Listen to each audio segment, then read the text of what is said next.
ये सब आपको बताएंगे, लेकिन बुलेटिन के आगाज में आपको खबर दें, मरियम नवाज और जुमायमा खान में ट्विटर पर अल्फाज की जंग छिड़ गई। इमरान खान से मुतालिक मरियम नवाज के बयान के जवाब में जुमायमा ने ट्विटर पर बयान दाग दिया। लिखा, 2004 में ऐसे ही बयानात और धमकियों के बायस पाकिस्तान छोड़ा था।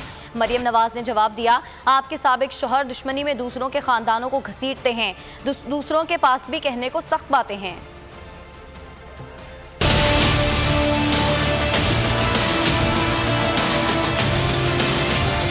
मरियम नवाज और जुमायमा आमने सामने। ट्विटर पर जवाब की तकरार शुरू हो गई। मरियम नवाज ने जलसा आम में ललकारा, जुमायमा ने जवाब ट्विटर पर दिया।